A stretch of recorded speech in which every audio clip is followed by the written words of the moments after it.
Dr. Nobuhle Nkabane. She's very youthful and oozes a great deal of energy, which I think this sector really needs.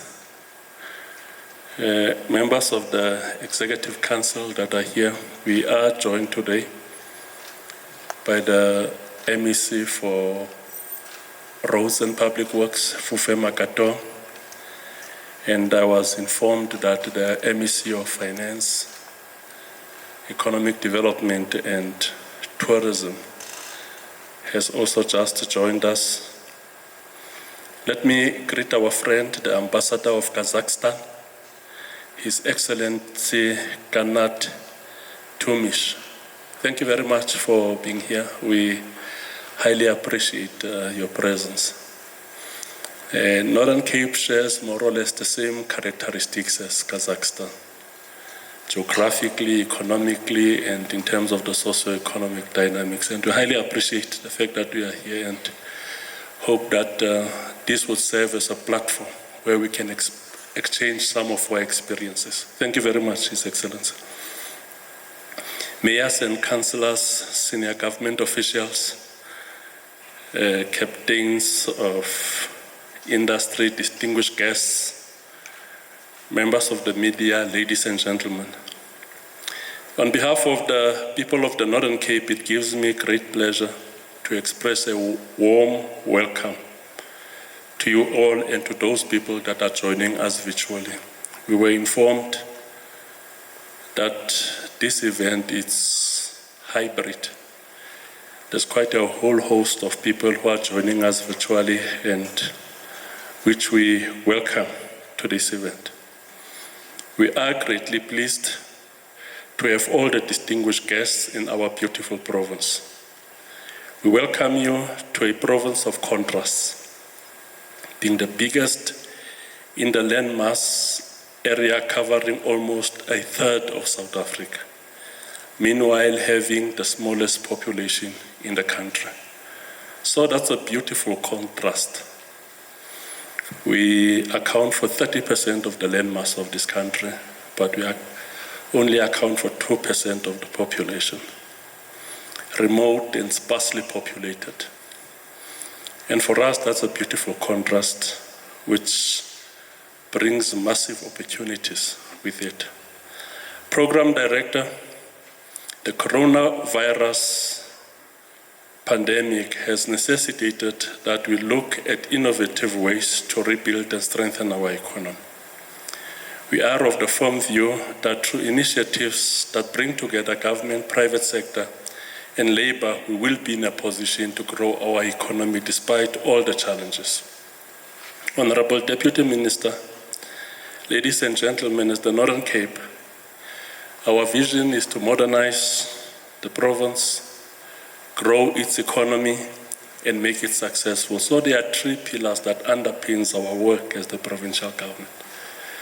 We need to modernize the Northern Cape to ensure that we derive the full benefits of the third industrial revolution, even before we can speak of the fourth industrial revolution. But we also want to be at the cutting edge of technological advancement that is taking place in the world. We also say we need to grow, which is the second leg of our vision, grow the province, because we are quite conscious of the fact that we won't be in a position to fight the triple burden of underdevelopment, which is poverty, unemployment, and inequality, if our economy is not growing. You can't do that with a stagnant economy. So there should be vibrancy, there should be life, there should be dynamism in the provincial economy to fight those three fault lines in the socio-economic makeup of South Africa. The Northern Cape, Honorable Speaker, and its extensive mineral endowments accentuate the critical position that the province plays to transition the national mining ambition and the new mining frontier. The Northern Cape recorded a GDP of 101 billion in 2020, up from 60.1 billion in 2010. This represents a contribution of 2.03% to the South African GDP of 4.97 trillion. The mining sector in the Northern Cape is the second largest contributor to the GDP of the Northern Cape economy, with an average of 22.9% contribution. The mining sector employs approximately 15,000 people and is the largest in foreign exchange earning. There's quite an interesting irony with regard to the contribution of mining in the Northern Cape. In the past 3 years, 3 years back, not in the past 3 years, about 3 years back, mining was contributing about 35,000 jobs in the Northern Cape, with a total of 350,000 people that are employed in the province. About a year before COVID, we had 350,000 people employed in the Northern Cape. Our population is about 1.3 million. And now, we've got about 275,000 people employed. To the 350,000 people that were employed in the province, mining was contributing about 40,000. And now we are sitting with 275,000 people employed, and mining is contributing about 15,000. I hope you can see that. But the contribution of mining to the GDP of the province continues to grow. What that means is that mining accounts for 23% of our GDP in the province, the second biggest after government services. But it accounts for less than 10% of the job opportunities. So I hope that's quite an interesting contradiction which maybe we will have to engage in, because if there's an increase of mining activities and an increase in the contribution of mining to the gross domestic product per region of the Northern Cape, we want to see at least an increase also in the contribution of mining in our fight to reduce the high levels of unemployment. Program Director, according to the Mineral Council Fast Facts, the Northern Cape mining operations focus primarily on manganese, iron ore, diamonds, and recently the mining of zinc and copper.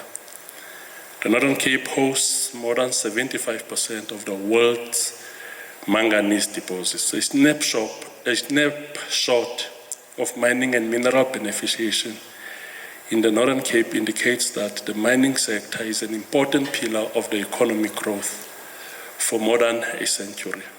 I want to re-emphasize this point, which is very much important, that mining is the second biggest contributor to our GDP, currently standing at roughly around 23%. So it is an important pillar that we'll have to look into if we've got ambitions to grow the economy of the Northern Cape. Mining assets in the Northern Cape includes the following. Mining produces more than 84% of South Africa's mining output, produced 95% of South Africa's diamond output, Northern Cape. 97.6% of alluvial diamond mining is in the Northern Cape, responsible for 13.4% of the world lead exports. 80% of the world's manganese resource is situated in the Northern Cape. 25% of the manganese used in the world originate from the Northern Cape. 100% of South Africa's Tiger Eye is situated in the Northern Cape, the largest national producer of sugarlight. It is important, therefore, Program Director, that during the prime extraction phase and peak days of mining, the mine's social license to operate be used to develop local businesses and to diversify the economy to sustain the community beyond the life of a mine. In South Africa, the social license to operate is well regulated via the Mining Petroleum Resource Development Act, Mining Charter, and Social and Labour Plan. These require the mines to address housing for employees, develop portable skills, develop local enterprises, and help in diversifying local economies.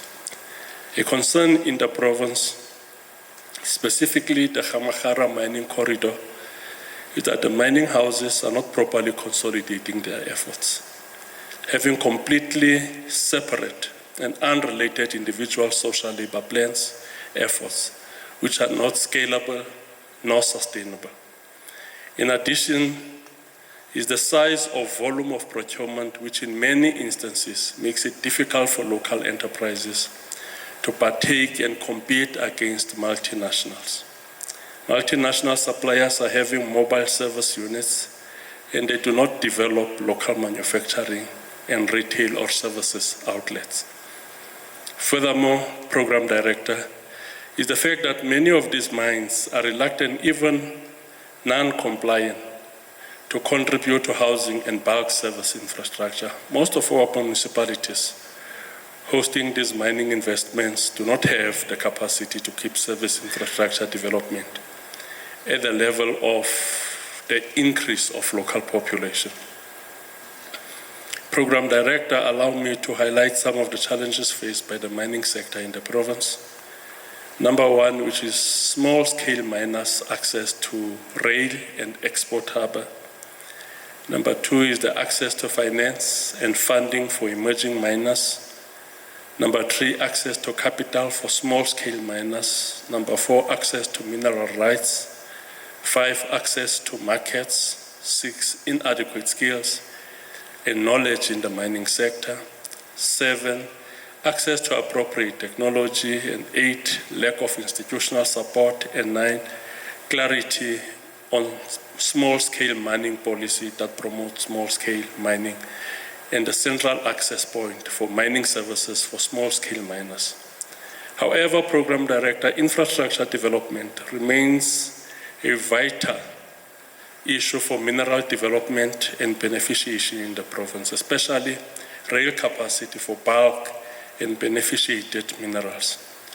The province plans to build on the existing infrastructure that lies on the east-west axis, the Northern Cape Industrial Corridor, roughly aligned with the existing N14 National Highway and the Sishe and Saldanha Railway freight line. Based on the challenges faced by the mining sector, we intend to have a proactive approach in addressing the mining curse. We took the global and industrialization realities to heart as the Northern Cape. The province ventured into an aggressive planning and implementation process of identifying clusters of consumption and resources with nodes within which industrial centers or clusters can be created to supply consumption and to add value to locally produced resources. These include nodes such as the Kathu Industrial Park, the Uppington Industrial Park, the Namakwa Special Economic Zone, and the Buhu Bay Port and proposed satellite special economic zone. The projects related to mining sector include projects such as the Namakwa SEZ, and then the Namakwa Special Economic Zone is an industrial cluster for mineral beneficiation and manufacturing, hosting Vedanta Zinc International, which will be commissioning a zinc smelter that will produce 450 tons per annum of sulfuric acid as a byproduct for the production of fertilizers. We also have the Kathu Industrial Park. The Kathu Industrial Park is a key priority for the province and was recently presented at the Sustainable Development Infrastructure Symposium hosted by the President. And in addition to this project, Program Director, the Northern Cape Industrial Corridor had 3 other initiatives that have been identified and initiated, which include the industrialization by using SLPs, the preferential mining procurement, and coordination of enterprise development via the Shared Value Support Program. In realizing the Northern Cape vision of being a modern, growing and successful province with sustainable development, the province requires a firm balance of three critical enablers. And one is social, second economic, and the third is environmental factors. To enable this vision and to achieve a sustainable development, the Northern Cape has identified economic development and growth to be the first pillar of our Vision 2040. Honorable Deputy Minister, noting the structural capacity of our economy, our resource base and consumption trends, we need to industrialize to ensure that we have a growing economy. This industrialization process, on the other hand, must be actively led through the supply of local demand and through adding value whilst capturing maximum value chain at source.